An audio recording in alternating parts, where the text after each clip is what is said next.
Hello guys, हाजिर हूँ Anupama serial की आज की कहानी लेकर। तो दोस्तों, आशा भवन में गूंजने वाली है शहनाई, क्योंकि अनु ने शादी के लिए हाँ कर दी है और अनुज इतना खुश है कि आधी रात को ही सबको जगा दिया। तो देखिए दोस्तों, आज की कहानी मेरे साथ। बाबूजी बा और डोली के पास आते हैं और डोली को कहते हैं कि देख बेटा डोली, तू यहाँ से चली जा संजय के पास। बा कहती है कि मैं भी तो उसको यही समझा रही कि तू यहाँ पर क्या कर रही, तू चली जा। डोली कहती है कि अच्छा, मेरे ही रहने से प्रॉब्लम होती है और तो सब रह रहे हैं। तो फिर बा और बाबूजी दोनों कहते हैं कि बेटा तेरे रहने से प्रॉब्लम नहीं, हम सब बोझ हैं अनुपमा के ऊपर। बाबूजी कहते हैं कि अगर ये तेरा मायका होता ना, तेरा खुद का घर होता, तो देख मैं तुझे सपोर्ट करता, तू मेरे पास रह सकती थी, जितने दिन रहना चाहती रह सकती थी। अरे तू एक तो तू यहाँ रह रही है, ऊपर से अनुपमा को परेशान करती है और इतना झगड़ा तेरी माँ भी नहीं करती है। बा कहती कि अच्छा मैं झगड़ा करती हूँ। कहता है कि नहीं नहीं, तू तो झगड़ा करती नहीं, मैं ही करता हूँ झगड़ा। फिर डोली को कहता है कि डोली बेटा देख, हम सब यहाँ पर अनुपमा के ऊपर बोझ बने हुए हैं, वो कब तक किस किस का करती फिरेगी बेचारी, और ऊपर से तुम लोग उसको तंग करते हो, परेशान करते हो, वो अलग से है। देख बेटा, तेरा मायका होता, तेरे मायके में जगह होती ना, तो तू यहाँ पर रह सकती थी, लेकिन अभी तुझे रहने के लिए जगह नहीं है। तुझे क्या, हमें भी रहने के लिए जगह नहीं है। बा कहती है कि तुझे तो जाने के लिए जगह है, लेकिन हमें तो जाने के लिए जगह नहीं है। बापूजी भी यही कहते हैं कि अरे तुझे तो जगह है, हमें तो जगह नहीं है, हमें तो यहीं पर रहना पड़ेगा, इसलिए तू चली जा डोली बेटा अपने घर। लेकिन डोली कहती है कि नहीं, मैं अपना हिस्सा लिए बिना नहीं जाऊंगी। कहता है कि हिस्सा तो तुझे मिल जाएगा, तू इससे क्यों चिंता करती है। लेकिन बेटा देख, यहाँ पर रहना ठीक नहीं है, कितने दिन कौन कौन यहाँ पर रहेगा। और इतना समझा रहे थे कि तभी सागर और मीनू वहां पर आ जाते हैं। बाबूजी दोनों को अंदर बुलाते हैं, कहते हैं आओ बेटा, और दोनों आकर कहते हैं कि बाबूजी आज हमारा एग्जाम है, प्लीज हमें आशीर्वाद दीजिए। तो बाबूजी कहते हैं ये तो बहुत ही अच्छी बात है। दोनों अंदर आते हैं और बाबूजी के पैर छूते हैं, और पैर छूने पर बाबूजी दोनों को आशीर्वाद देता है कि कहता है कि दोनों का एग्जाम अच्छा जाए। फिर कहता है कि वो अंग्रेजी में क्या कहते हैं, बेस्ट ऑफ लक। और दोनों बड़े खुश होते हैं। और फिर इधर दोनों बा के पैर छूते हैं, तो बा भी उनको आशीर्वाद देती है, और बा कहती है कि ठीक है, तुम दोनों का एग्जाम अच्छा जाए। तो इस पर मीनू कहती है कि थैंक यू बा, हमें आशीर्वाद देने के लिए।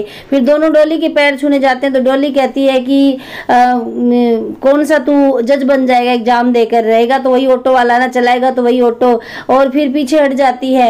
ये सब देखकर दोनों दुखी हो जाते हैं। तो फिर बाबूजी कहते हैं कि तुम लोग जाओ, मैं देख लूंगा, मैं अपने आप समझा दूंगा इसको, तुम जाओ यहाँ से। और दोनों वहां से चले जाते हैं। फिर बाबूजी डोली को बोलना शुरू हो जाते हैं। बाबूजी कहते हैं कि देख, तू ऐसे घर का माहौल खराब करती है, बेचारे बच्चे आशीर्वाद लेने आए थे, तुमने उन्हें आशीर्वाद नहीं दिया। तो इस पर बा कहती है कि इस बेचारी की वही कंडीशन है, जैसे वनराज का रिश्ता अनुपमा के साथ मोटी बा ने तय किया था, तब मेरी कंडीशन थी। तब बापूजी कहते हैं कि और आज वही अनुपमा तुम्हारे काम आ रही है। अरे इस अनुपमा के ऊपर क्यों बोझ बने हो सभी लोग, तुम चली क्यों नहीं जाती यहाँ से। तो डोली कहती मैं यहाँ से कहीं नहीं जाऊंगी। तो फिर कहता है कि अगर तू अमेरिका वापस नहीं जा रहा, तू यहाँ पर अपना कोई ठिकाना ढूंढ ले, लेकिन यहाँ पर नहीं रहेगी। और बाबूजी इतना कह के वहां से चले जाते हैं। टीटू डिम्पी से कहता है कि डिम्पी मेरी बात मान लो प्लीज, तुम मुंबई चलो, तुम यहाँ पर क्या कर रही हो, तुम अंश और तुम मेरे साथ अच्छे से रहोगे, अंश की पढ़ाई भी अच्छे से होगी और तुम किसी पर बोझ बनकर भी नहीं रहोगी। तो डिम्पी कहती है कि मैं तुम्हें पहले भी बता चुकी हूँ कि मैं मुंबई नहीं जाऊंगी, अरे मैं अपना हिस्सा लिए बिना यहाँ से कहीं नहीं जाऊंगी, इसलिए मैं नहीं जाऊंगी। तो तुम नहीं जाऊंगी, तुम अपना जाना है तो चले जाओ, रहना तो यहाँ पर रहो। अरे तुम्हें तो मुझे सपोर्ट करना चाहिए कि मैं यहाँ पर रहूँ और अपना हिस्सा लूँ।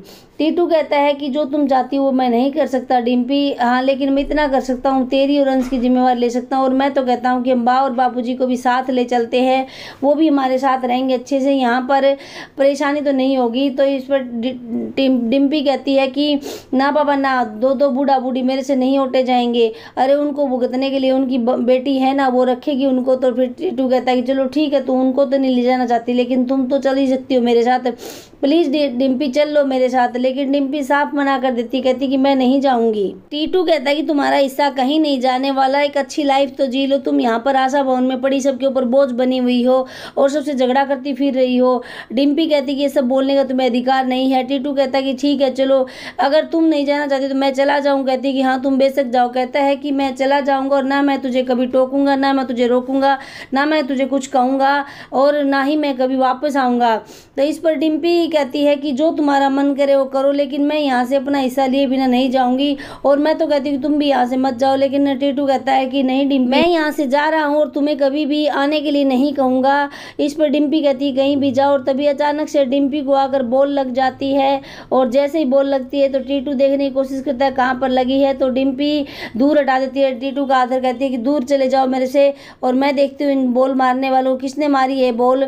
डिम्पी वहाँ से गुस्सा होकर चली जाती है, और टीटू डिम्पी को देखता रहता है, सोचता है कि इसको क्या हो गया है, मैं इसको साथ ले जाना चाहता हूँ लेकिन जाना नहीं चाहती। डिम्पी दूर से चिल्लाती रहती कि बॉल किसने मारी है, बॉल किसने मारी। तभी सारे बच्चे सहम जाते हैं। अंश कहता है कि मर गए अब तो।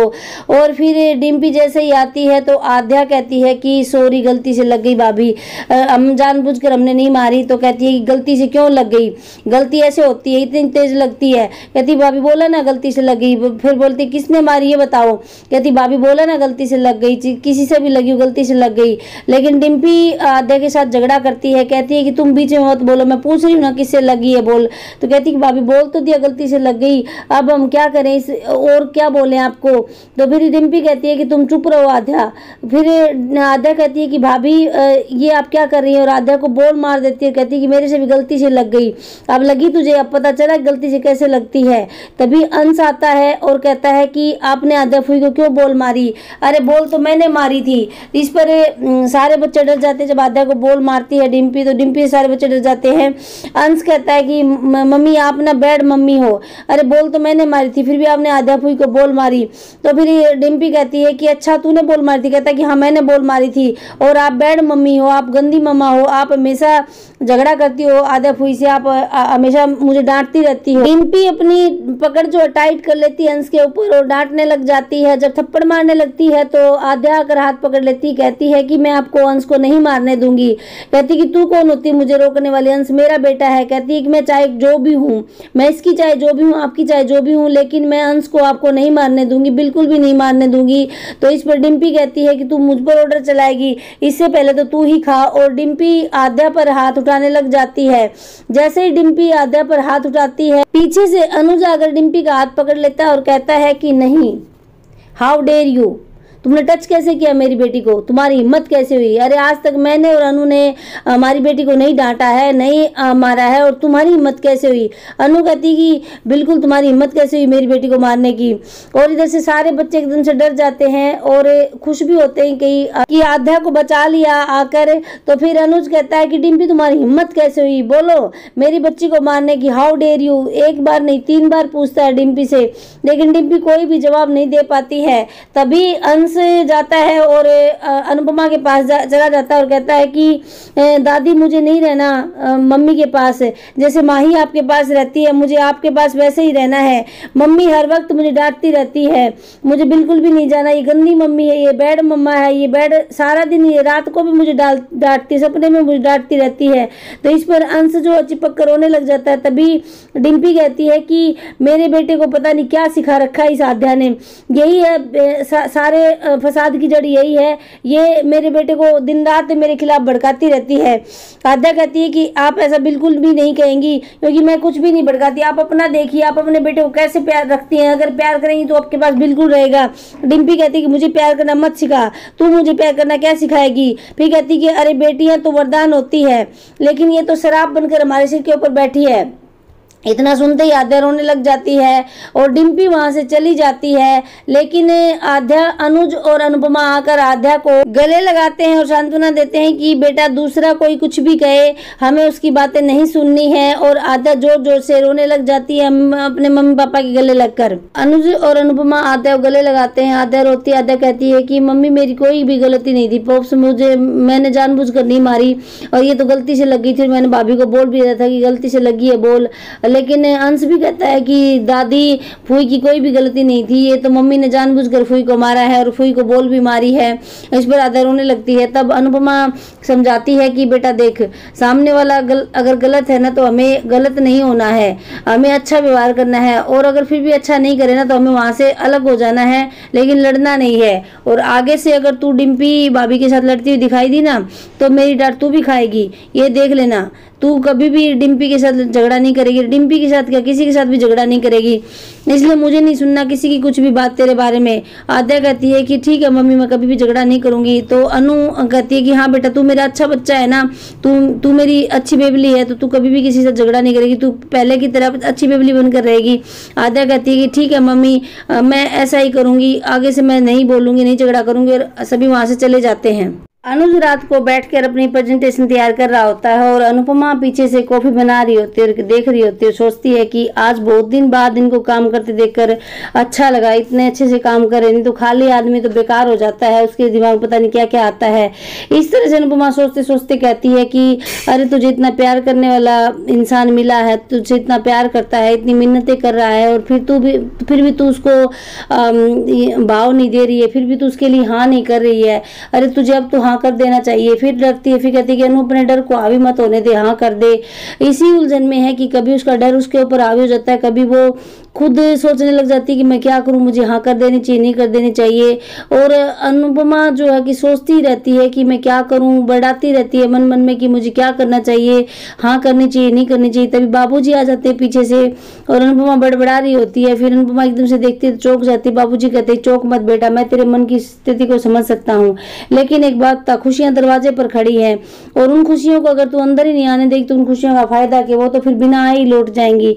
बेटा गेम में ना इंसान गेम खेलता है तो उसमें हार जीत दोनों होती हैं, अगर तू गेम खेलेगी नहीं तो जीते ही कैसे, फिर तो तू पहले ही हार गई। तो इसलिए बेटा मैं तो ये कहता हूँ कि तू अनुज को अपने मन की बात बोल दे और उसको शादी के लिए हाँ कर दे प्लीज बेटा। मैं तुझे तो तेरे भले के लिए कहता हूँ, मानता हूँ तुझे डर है, लेकिन तू उस डर को तेरी खुशियों पर हावी मत होने दे। देख तेरी खुशियां दस्तक दे रही हैं तेरे दरवाजे पे, और कान्हा जी कितनी बार तुझे इशारा कर चुके हैं, लेकिन फिर भी तू नहीं मानती है।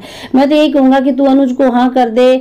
और अनुपमा कहती है ठीक है बाबूजी, ये कहकर कॉफी लेकर अनुज के पास जाती है। तो अनुज को कॉफी देती है तो कहता है कि ओह गर्मा गर्म कॉफी की मुझे जरूरत भी थी। और फिर जब एक घूंट भरता है तो कहता है कि ओह ये तो ठंडी है, हो चुकी है बिल्कुल ही। तो कहती है कि आप इसको कोल्ड कॉफी समझकर पी लीजिए। फिर अनुज एक सिप और लेता है, कहता है कि हाँ अब तो इसको ठीक है, टेस्ट ठीक आ रहा है, कोल्ड कॉफी समझकर ही पी लेता हूँ। फिर अनु कहती है कि मुझे आपसे कुछ बात करनी है। कहता है कि कहो ना। कहते कि नहीं यहाँ पर थोड़ा ठीक नहीं लगेगा, थोड़ा माहौल खुला नहीं है, हमें कहीं बाहर जाकर बात करनी है, मुझे उस काम के बारे में, अनु की रसोई के बारे में बात करनी है। तो कहता है ठीक है तुम चलो मैं आता हूँ, और अनुपमा वहां से चली जाती है। अनुज अनुपमा की बताई हुई जगह पर आता है और सोचता है कि अनु ने मुझे यहाँ पर क्यों बुलाया है और वो कहाँ गई। तभी अनुपमा आकर डांस करने लगती है और डांस में ही अनुज को अपने प्यार का इजहार कर देती है। कहती है कि विल यू मैरी मी। तो अनुज बड़ा ही खुश हो जाता है और कान्हा जी को थैंक यू बोलता है कि थैंक यू कान्हा जी। और फिर चिल्लाने लगता है कि अरे मान की शादी होगी, मान की शादी होगी। तो कहती कि पड़ोसी उठ जाएंगे। कहता जलने वालों को जलने दो, मैं तो थाली बजा बजा कर अनाउंस करूंगा। और घर आकर थाली बजाने लग जाता है तो सारे उठते हैं कि आधी रात को क्या हो गया, क्यों शोर मचा हुआ है। इधर बा कहती है कि अरे क्या हो गया, इतनी रात तो क्यों उठा दिया सभी को, ऐसा भी क्या हो गया। आद्या कहती क्या हुआ पॉप्स, क्या हुआ मम्मी। तभी अनुज अनाउंस करता है कि अनु ने शादी के लिए हाँ कर दिया, मान की शादी होगी और जोरों शोरों से होगी, धूमधाम से होगी। ये सुनकर अनुपमा के चाहने वाले बड़े ही खुश होते हैं। आद्या भी गले लगकर बधाई देती है और इधर अनुज भी अपनी बेटी को गले लगाता है, खुशी से कहता है कि तेरी मम्मी ने हाँ कर दी। इधर किंजल भी खुश हो जाती है। डिम्पी कहती है कि ये सब क्या हो रहा है। और मीनू और सागर भी बड़े खुश हो जाते हैं, लेकिन जो अनुपमा के चाहने वाले नहीं है वो बड़े ही दुखी होते हैं। बाला कहता है कि अरे हसमुख भाई अपने दोस्त से मिलने गई नहीं, अगर वो सुनते तो वो भी बड़े खुश होते।